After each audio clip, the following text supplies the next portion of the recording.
Të nderuar televizionistë, përshëndetje. Unë jam Flutur Akasa dhe do të jemi bashkë në këtë edicion informativ këtu në Drita Televizion. Ju njohim me zhvillimet e ditës.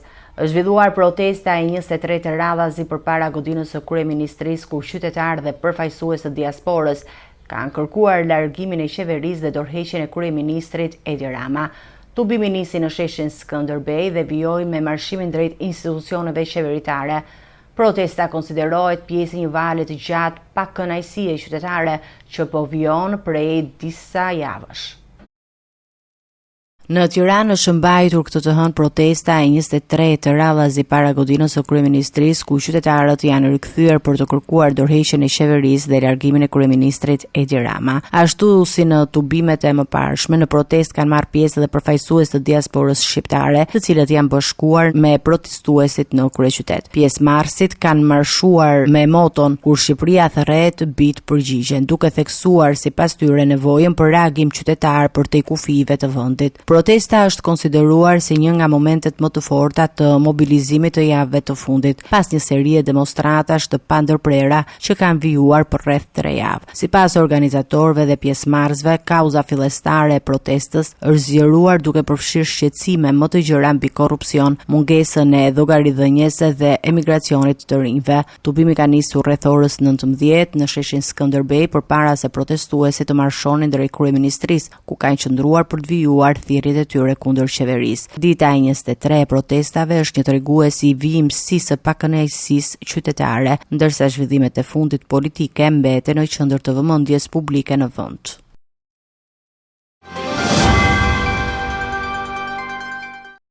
Kryeministri i Shqipërisë Edi Rama është pritur në Paris nga presidenti francez Emmanuel Macron në kuadër të një vizite zyrtare.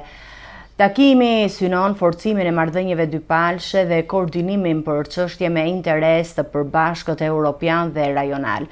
Në qendër të diskutimeve janë procesi i integrimit të Shqipërisë në Bashkimin Evropian, bashkëpunimi strategjik dhe zhvillimet në kuadër të NATO-s. Kryeministri i Shqipërisë Edi Rama ka nxitur një vizitë zyrtare në Francë, ku është pritur në pallatin Élysée nga presidenti francez Emmanuel Macron. Vizita zhvillohet në kuadër të dialogut të nivelit të lartë mes dy vendeve dhe synon forcimin e mëtejshëm të partneritetit strategjik ndërmjet Shqipërisë dhe Francës. Takimi vjen në një moment të rëndësishëm për marrëdhënie dypalshe, teksa të dyja vendet po intensifikojnë bashkëpunimin në fusha politike, ekonomike dhe të sigurisë. Një nga temat kryesore të diskutimeve lidhet me procesin e integrimit evropian të Shqipërisë dhe qasjen e re Bashkimit Evropian ndaj vendeve aspirante. Në këtë drejtim, Shqipëria ka mbështetur vazhdimisht për shpejtimin e reformave dhe avancimin e procesit të antarësimit, ndërsa Franca mbetet një nga partnerët më të rëndësishëm në këtë rrugtim. Gjithashtu, në agjendën e takimit përfshihen edhe zhvillimet e fundit në rajonin e Ballkanit Perëndimor, si dhe koordinimi për çështjet e sigurisë euroatlantike në prag të samitit të ardhshëm të NATO-s. Takimi në Paris është vazhdimi i kontakteve të shpeshta mes dy liderëve gjatë viteve të fundit. Rama dhe Macron janë takuar në disa raste si në Francë ashtu edhe në Shqipëri, ndërsa komunikimi mes tyre ka vijuar rregullisht edhe në kuadër të forumeve ndërkombëtare dhe takimeve shumëpalshe. Autoritetet shqiptare konsiderojnë Francën një partner kyç në mbështetjen e perspektivës europiane të Ballkanit Perëndimor, duke vlerësuar rolin aktiv të presidentit Macron, promovimin e një angazhimi më të madh të Bashkimit Evropian ndaj rajonit. Vizita pritet të shërbejë për riafirmimin e vullnetit të përbashkët politik në thedhimin e bashkëpunimit strategjik mes Tiranës dhe Parisit, si dhe për avancimin e mëtejshëm të procesit të integrimit evropian të Shqipërisë. Kryetari i Partisë Demokratike Sali Berisha i ka cilësuar historike protestat e zhvilluara gjatë 2 ditëve të fundit në vend. Në një konferencë për mediat, ai tha se pjesëmarrja e qytetarëve dhe diasporës dëshmon pakënaqësinë ndaj qeverisë. Berisha përshëndeti kërkesën për një qeveri teknike dhe garantoi vijimin e aksionit opozitar në arenën kombëtare dhe ndërkombëtare. Kreu i Partisë Demokratike Sali Berisha ka vlerësuar si një moment të rëndësishëm politik protestat e organizuara nga opozita, duke theksuar se pjesëmarrja e qytetarëve brenda dhe jashtë vendit përbën një mesazh të fortë kundër qeverisë. Në një konferencë për mediat, Berisha deklaroi se mobilizimi i protestuesve dhe rrethimi i godinës së kryeministrit tregojnë sipas tij se qeveria po përballet me një krizë besimi dhe se kryeministri Edi Rama ndodhet përballë një situate të vështirë politike. Manifestimi dhe rrethimi epik i epiqendrës së krimit është një arritje historike, e cila e bën të pashpresë e bën fundekrye të pashpresë sundimin e Edi Ramës dhe të mafjes së tij në Shqipëri. Duke folur për zgjedhjen e krizës, kreu demokrat përsëriti propozimin e tij për ngritjen e një qeverie teknike, e cila sipas tij do duhet të përbëhet nga figura profesionale dhe intelektuale jashtë politikës aktive. Ndaj dhe thirrja ime, krijimin e një qeverie kujdestare, jo të forcave politike, por të përbërë nga ekspert dhe njerëz përgjegjshëm, që i rikthejnë Shqipërisë dhe shqiptarëve votën e lirë dhe bëjnë që ata të zgjedhin njerëzit që duan me votën e tyre. Ai bëri gjithashtu thirrje të mbështetësve të opozitës që të vijojnë pjesëmarrjen në protestat e ardhshme, duke mos u ndikuar nga siç i cilësoi ai përpjekje për të dekurajuar aksionin opozitar. Të vazhdojnë protestën më të fuqishme që ka njohur vendi në misionin e madh shpëtimtar ndaj vendit dhe kombit, largimin sa më shpejt, sa më parë të Edi Ramës. Gjatë konferencës, Berisha komentoi edhe zhvillimet e fundit në arenën ndërkombëtare, përfshirë vizitën e kryeministrit Rama në Francë. Një takim drek në Elize midis presidentit Emmanuel Macron dhe Edi Ramës. Është për mua jo normalisht mund të përgjigjesha që nuk kam një koment dhe vërtetu nuk di qëllimin. Por di një gjë, në traditën e pallatit Elize, drekat janë, si të themi, eventet për të shprehur haptas mendimet e veta Franca ndaj të ftuarit që në rastin e drekës i jep privilegjin e një të ftuari në drek. Berisha vlerësoi rëndësinë e qëndrimeve dhe rezultatave të miratuara nga Partia Popullore Europiane. Sekretariati i Etikës ka vendosur përjashtimin e deputetëve të Partisë Mundësia, Agron Sheaj dhe Erald Kapri pas incidenteve të regjistruara gjatë seancës plenare ku u votua amnistia penale. Vendimi erdhi pas një kërkese të paraqitur nga deputetët e Partisë Socialiste, të cilët e akuzuan për pengim të punimeve parlamentare. Ndërkohë për Agron Sheaj, kjo është masa e dytë disiplinore brenda pak ditësh. Përplasjet e forta politike që shoqëruan seancën plenare të 18 qershorit kanë sjell masa disiplinore ndaj dy deputetëve të Partisë Mundësia, Agron Sheaj dhe Erald Kapri. Me vendim të Sekretariatit të Etikës, Sheaj është përjashtuar për 30 ditë nga pjesëmarrja në seancat plenare dhe komisionet parlamentare, ndërsa Kapri për 20 ditë. Vendimi u mor pas një kërkese të depozituar nga 7 deputetët e Partisë Socialiste. Sipas argumenteve të paraqitura në kërkesë, gjatë procesit të votimit të amnistisë penale, dy deputetët kanë penguar zhvillimin normal të seancës duke ndërprerë procedurat parlamentare dhe duke vështirësuar komunikimin e kryetarit kuvendit lidhur me çështjet që po hidheshin në votim dhe rezultatet e tyre. Në dokumentin shoqërues thuhet se ndaj deputetëve janë aplikuar fillimisht masa disiplinore të parashikuara në rregullore, përfshirë tërheqjen e vëmendjes, vërejtjen dhe përjashtimin nga seanca. Megjithatë, sipas shumicës socialiste, Agron Sheaj ka vijuar të qëndrojë në sallë dhe nuk ka reflektuar ndaj paralajmërimeve të dhëna.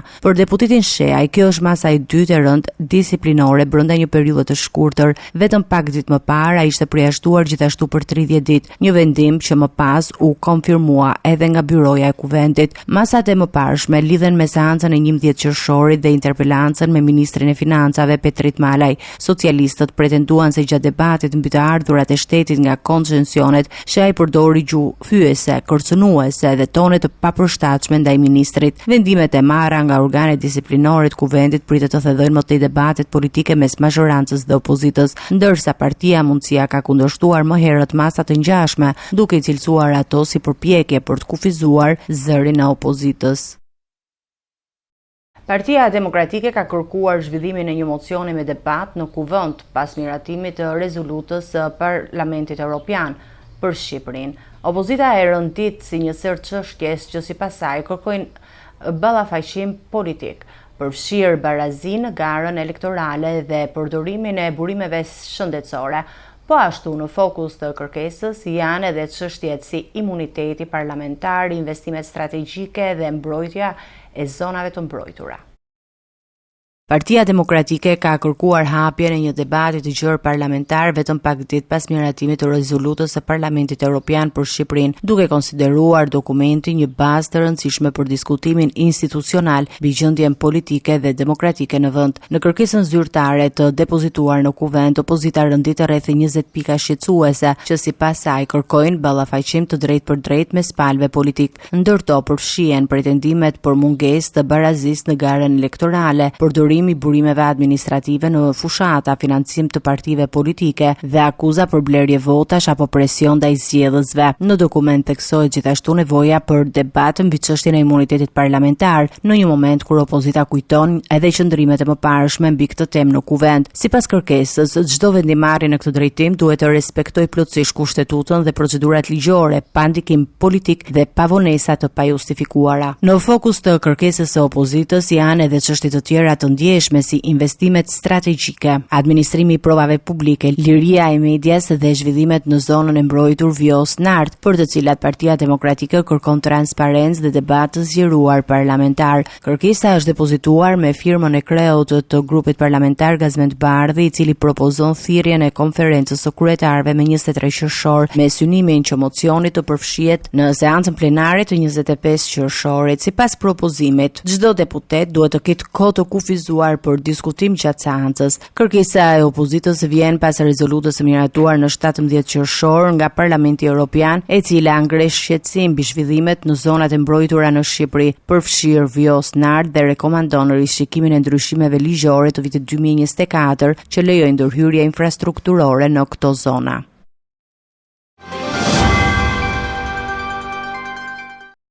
Ish ministri Ylli Pango ka dëshmuar në seancën gjyqësore për dosjen e privatizimit të ish kompleksit Partizani, ku janë të pandehur 8 persona. Ai është pyetur mbi ndryshimet ligjore të vitit 2008 që lidhen me ligjin për sportin dhe ndikimet e tyre në procesin e privatizimit. Në të njëjtën seancë, dëshmitarët dhe ish zyrtarë të tjerë, ndërsa palët kanë dhënë qëndrime të kundërta mbi akuzat e ngritura.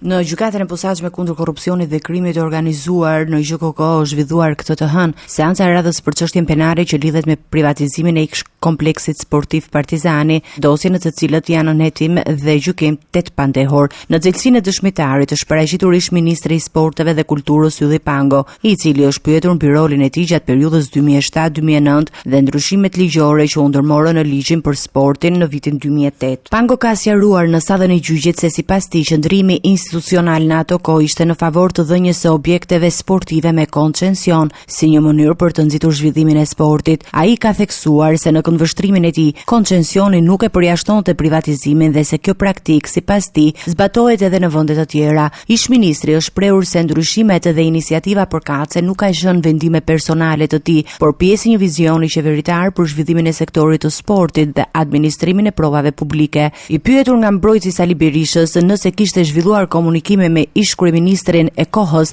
apo me persona të tjerë të përfshirë në privatizim, Pango është përgjigjur se nuk i kujtoheshin detajet e bisedave të mundshme. Pas përfundimit të seancës, përfaqësuesit të palëve kanë dhënë deklarata për media ku Jamar Maltezi ka pretenduar se dëshmitë të dhëna sipas tij kanë nxjerrë në pasaktësi në qëndrimet e prokurorisë. Në të njëjtën seancë ka dëshmuar dhe ish drejtuesja juridike Tedis Lubonja, ndërsa një tjetër i thirrur, Paro Laçi, nuk është paraqitur në gjykat. Procesi gjyqësor për çështjen vijon me dëshmi dhe administrim provash.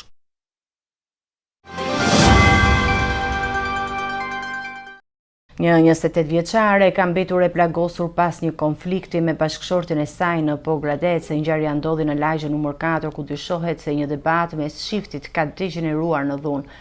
Gruaja ndodhet në spital jashtë rrezikut për jetën, ndërsa autori është shoqëruar nga policia dhe po merret në pyetje.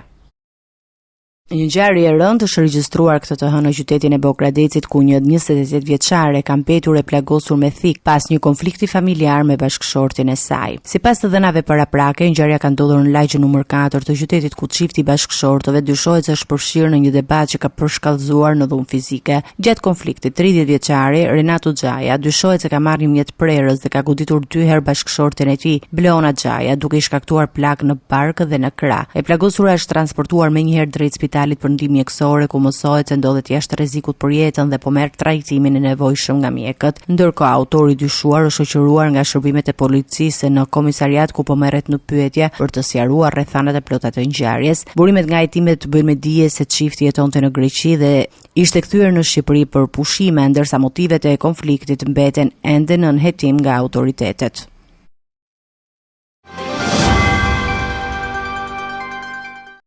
Pas rikthimit të administrimit të kantierit aeroportit të Vlorës, situata është shoqëruar me tensione dhe përplasje mes palëve në terren. Kompania Mapco e biznesmenit Bexhet Pacolli ka hyrë në kantier duke u përballur me rezistencë nga rojet e sigurisë dhe punonjësit e tjerë. Pacolli ka reaguar duke denoncuar dëme të konsiderueshme dhe ka kërkuar ndërhyrjen e SPAK-ut për hetime të plota të ngjarjes dhe për periudhën e mëparshme. Situata në kantierin e ndërtimit të aeroportit të Vlorës është përshkallëzuar pas hyrjes me forcë të punonjësve të kompanisë Mapco në pronësi të biznesmenit Bexhet Pacolli, të cilët kanë marrë kontrollin e një pjese të zonës së punimeve pas vendimit të gjykatës së lartë për rikthimin e së drejtës së administrimit. Sipas informacioneve, hyrja në kantier është shoqëruar me tensione dhe përplasje me rojat e sigurisë së kompanisë që kanë administruar më parë zonën, ndërsa një pjesë e punonjësve janë larguar nga terreni gjatë ndërhyrjes. Reagimi më i fortë ka ardhur nga vetë Bexhet Pacolli, i cili përmes një deklarate publike ka denoncuar atë që e cilëson si dëme të rënda materiale edhe veprimet paligjshme të ndodhura gjatë periudhës së administrimit të mëparshëm të kantierit. Pacolli ka deklaruar se në këto momente po kryhet verifikim dhe evidentimi i plotë i dëmeve, duke përfshirë sipas tij shkatërime në inventar, pajisje teknike, materiale ndërtimi dhe mjete pune të instaluara, posaçërisht për realizimin e projektit aeroportual. Ai thekson se bëhet fjalë për asete të kompanive dhe nënt kontraktorëve, të cilët janë dëmtuar apo zhdukur gjatë muajve të fundit. Në deklaratën e tij, Pacolli shkruan më tej duke pretenduar se gjatë një periudhe prej më shumë se 10 muajsh në kantier janë kryer veprime që kanë penguar zhvillimin normal të punimeve dhe kanë dëmtuar investimin, duke i cilësuar këto veprime si të papranueshme dhe në kundërshtim me ligjin. Ai ngre gjithashtu akuza për ndikim të mundshëm institucional dhe për tentativë ndërhyrje në procese gjyqësore, duke kërkuar që çështja të hetohet në mënyrë të plotë dhe të pavarur nga institucionet kompetente. Në këtë kuadër, Pacolli është drejtuar publikisht prokurisë së posaçme kundër korrupsionit dhe krimit të organizuar SPAK, duke kërkuar nisjen e një hetimi gjithëpërfshirës për të gjitha zhvillimet e raportuara në kantier, pa përjashtime dhe pa ndikim politik apo institucional. Ka dështuar edhe këtë herë seanca gjyqësore në GKK ndaj kryebashkiakut të Shkodrës Benet Beci edhe 6 të pandehurve të tjerë. Procesi u shtyp për shkak të mungesës të mbrojtjes dhe mungesës së disa të akuzuarve në sallë. Gjykata paralajmëroi që seanca të mos shtyhet më për arsye të pajustifikueshme. Në gjykatën e posaçme kundër korrupsionit dhe krimit të organizuar, GKK është shtyr sërish seanca gjyqësore në ngarkim të kryebashkiakut të Shkodrës Benet Beci, i cili përballet me akuza për shkelje të barazisë në tendera së bashku me 6 pandehur të tjerë. I pranishëm në seancë ishte edhe vetë Beci, i cili u përfaqësua nga avokati i tij, ndërsa në sallë u paraqitën vetëm 2 prej të akuzuarve, të cilët nuk dhan pëlqim për praninë e mediave gjatë zhvillimit të procesit. Të tjerët, përfshirë disa nga pandehurit dhe mbrojtësit e tyre ligjor, munguan në seancë duke bërë që procesi të mos mund të vijojë normalisht. Në këto kushte, prokuroria kërkoi shtyrjen e shqyrtimit gjyqësor, kërkesë e cila u pranua nga trupi gjykues. Gjyqtari i çështjes paralajmëroi palët që në seancën e ardhshme të shmangen mungesat e pajustifikuara, duke theksuar se shtyrjet e përsëritura po pengojnë ecurinë normale të procesit. Dosja ndaj Becit dhe të bashkëpandehurve është kaluar për gjykim në themel rreth 3 muaj më parë. Sipas hetimeve të SPAK, të akuzuarit dyshohet se kanë favorizuar një kompani private në një procedurë prokurorimi me vlerë 69.5 milion lekë të zhvilluar nga kesh në vitin 2019 me objekt zhvillimi strategjik i sektorit energjetik. Seanca e radhës është caktuar të zhvillohet në 2 korrik në orën 15, ndërsa gjykata pritet të vijojë shqyrtimin e çështjes së në themel.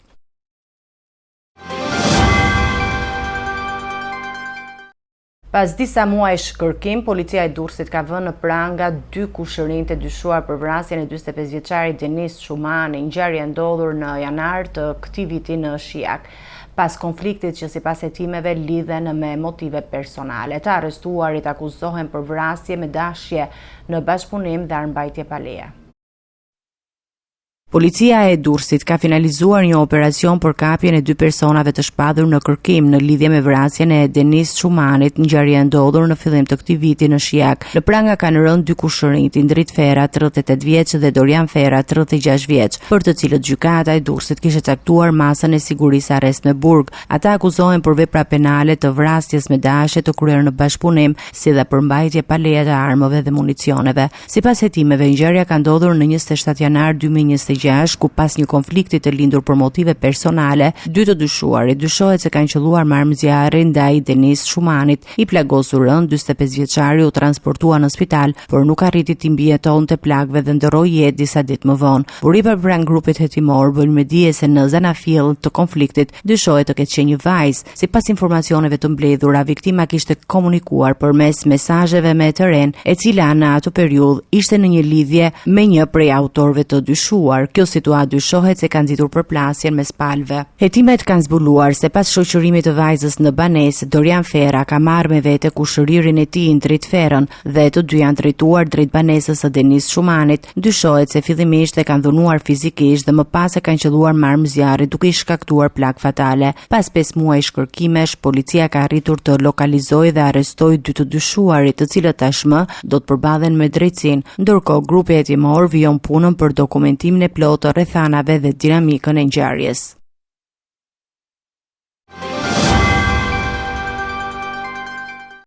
Të nderuar teleshikues, do të jemi me parashikimin e motit. Territori shqiptar për datën 23 qershor 2026 do të karakterizohet nga kushte atmosferike relativisht të qëndrueshme, me dominim të kthjellimeve dhe intervale të gjata me diell në pjesën më të madhe të vendit. Në relievet malore, gjatë orëve të pasdites, priten vranësira të lehta kalimtare, por pa reshje, domethënse, paraditja do të jetë kryesisht me diell në të gjithë territorin, ndërsa në zona të izoluara do të ketë vranësira të pakta kalimtare. Pasditja vijon me mot të ngrohtë dhe të qëndrueshëm. Temperatura minimale pritet të zbresë deri në 15 gradë Celsius, ndërsa ajo maksimale do të arrijë deri në 35 gradë Celsius. Gjatë ditës priten rreth 10 deri në 12 orë me diell. Era do të fryejë lehtë nga drejtimi veriperëndimor me shpejtësi 2 deri në 5 metra për sekond. Deti do të ketë dallgëzim të ulët rreth 1 deri në 2 ball. Indeksi ultraviolet për Tiranën pritet të jetë i lartë rreth 8 deri në 9. Sipas të dhënave astronomike, lindja e diellit në Tiranë do të jetë rreth orës 5:01 minutë, ndërsa perëndimi rreth orës 25 minuta.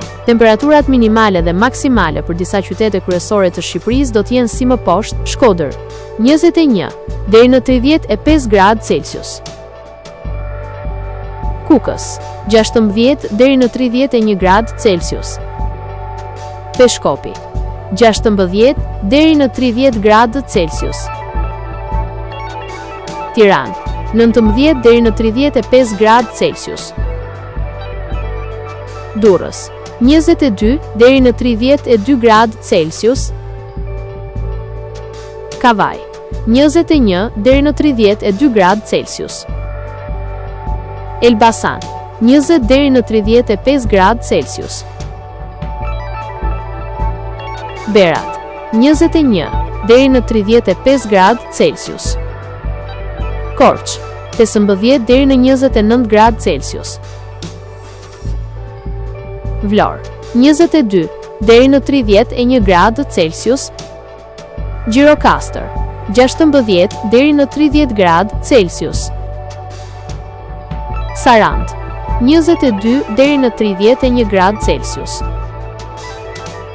Territori i Kosovës për datën 23 qershor 2026 do të karakterizohet nga mot relativisht i qëndrueshëm me kthjellime dhe intervale të gjata me diell. Gjatë pasdites në disa zona malore mund të ketë vranësira kalimtare, por pa reshje të rëndësishme. Paraditja do të ketë mot kryesisht të kthjellët, ndërsa pasditja vijon me temperatura të larta dhe mot të qëndrueshëm. Temperatura minimale pritet të zbresë deri në 12 gradë Celsius, ndërsa ajo maksimale do të arrijë deri në 31 gradë Celsius. Era do të fryejë lehtë nga drejtimi veriperëndimor me shpejtësi 2 deri në 5 metra për sekond. Indeksi ultraviolet për Prishtinën pritet të jetë i lartë rreth 8 deri në 9. Sipas të dhënave astronomike, lindja e diellit në Prishtinë do të jetë rreth orës 4:51 minutë, ndërsa perëndimi rreth orës 20:24 minuta. Temperaturat minimale dhe maksimale për disa qytete kryesore të Kosovës do të jenë si më poshtë: Mitrovica 13 deri në 30 gradë Celsius, Podujev, 12 deri në 29 gradë Celsius. Skënderaj, 13 deri në 30 gradë Celsius. Pej, 13 deri në 30 gradë Celsius.